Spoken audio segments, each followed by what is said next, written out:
മാനസ,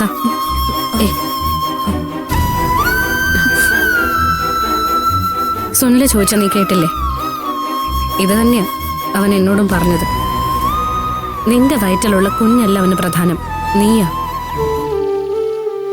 നീ കരുതുന്ന പോലൊന്നും അല്ല കാര്യങ്ങള്. അവൻ നിനക്ക് തന്ന വാക്കാ പാലിക്കുന്നത്. ഒരിക്കലും ഒരിടത്തും നിന്നെ ഒറ്റപ്പെടുത്തില്ലെന്ന് അവൻ തന്ന വാക്ക്. നോക്ക്, ഇവിടെ സുനിലിനെ ഒരു കുറ്റവും പറയാൻ പറ്റില്ല മാനസ. അങ്ങനെയുള്ള കാരണങ്ങൾ അവൻ പറഞ്ഞുകൊണ്ടിരിക്കുന്നേ.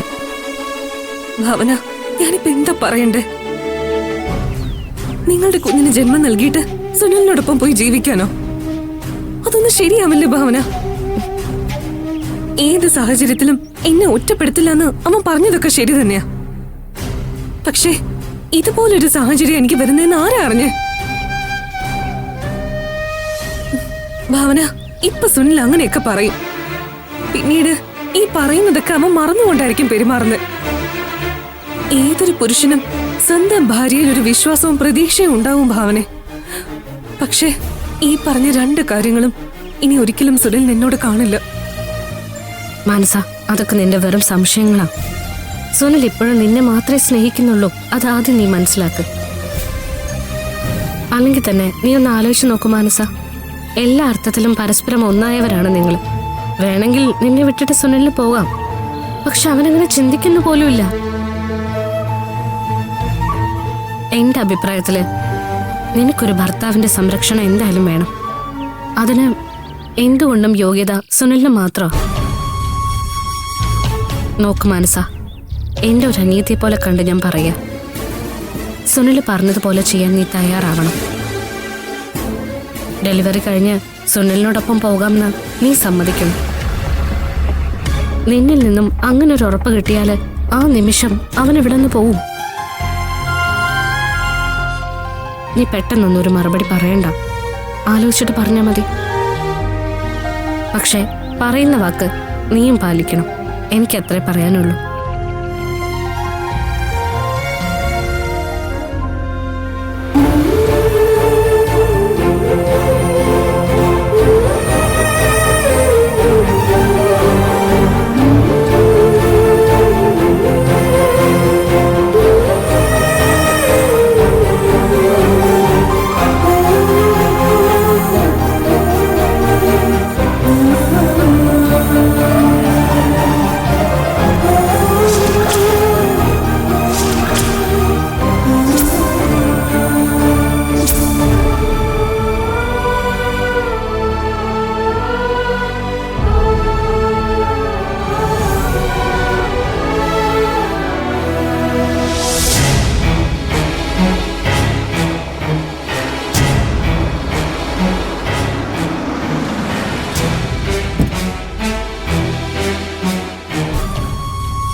ഗായത്രിയുടെ വസ്തുവിന്റെ ആധാരം നീ എന്തിനാ കൊണ്ടു കൊടുത്തത്?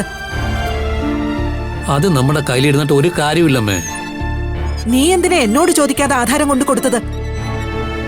അമ്മേ, ഇത്രയും നാളും ആ വസ്തുവിനെ കുറിച്ചോ ആ വസ്തുവിന്റെ പ്രമാണം നമ്മുടെ കയ്യിലിരിക്കുന്നതിനെ കുറിച്ചോ ആർക്കും അറിയില്ലായിരുന്നു. എന്നാൽ ഇനി അത് നമ്മൾ സൂക്ഷിക്കുന്നത് ബുദ്ധിയല്ല.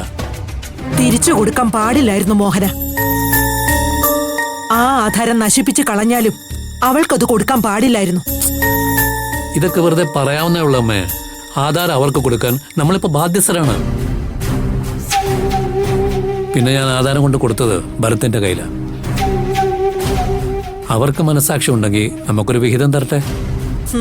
നീ കാത്തിരുന്നോ, ഇപ്പൊ തന്നെ അവള് നിനക്കത് വിളിച്ചു തരും. ഇനി ഇപ്പൊ നമ്മളെ ഒന്നും മൈൻഡ് ചെയ്യാൻ പോലും ആരും വരില്ല. വന്നില്ലെങ്കിൽ നമ്മൾ അവരെ വരുത്തുമേ. ആ, നീ ഇവിടെ നടക്കുന്ന വല്ലതും അറിയുന്നുണ്ടോ? എന്താ അമ്മേ? നിന്റെ കെട്ടിയോൻ ചെയ്ത പണി കണ്ടോ? ആ ആധാരം കൊണ്ടുപോയി ഭാരത്തിന്റെ കൈ കൊടുത്തിട്ട് വന്നിരിക്കുക. നമ്മുടെ കയ്യിൽ ആകെ ഉണ്ടായിരുന്ന തുറുപ്പ് ചീട്ടായിരുന്നു ആ ആധാരം.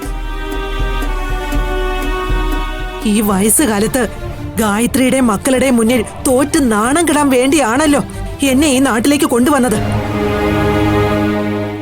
അമ്മയൊന്ന് സമാധാനപ്പെടും. അങ്ങനെ ഇപ്പൊ അമ്മ ആരുടെ മുമ്പിൽ തോൽക്കാൻ പോകുന്നില്ല. എന്നും ഒരു ഭാഗം തന്നെ വിജയിക്കണമെന്നില്ലല്ലോ.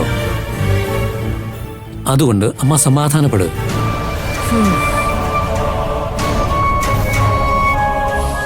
എന്തായാലും നമ്മൾ കാരണമാണല്ലോ ചേച്ചിക്കും മക്കൾക്കും ഒക്കെ ഇപ്പൊ കോടികൾ കിട്ടാൻ പോകുന്നത്.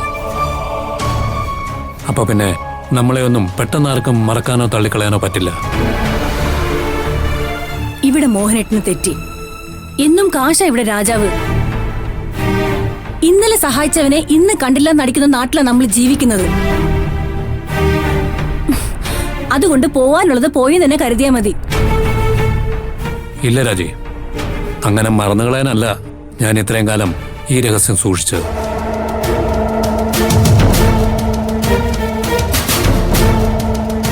ഞാൻ കുറച്ചുകൂടെ നോക്കും. എന്നിട്ടും ഞാൻ ആഗ്രഹിച്ച പോലെ നടന്നില്ലെങ്കിൽ എനിക്കറിയാൻ എന്താ വേണ്ടെന്ന്. അങ്ങനെ ചിന്തിക്കും മോനെ, വിട്ടുകൊടുക്കരുത്.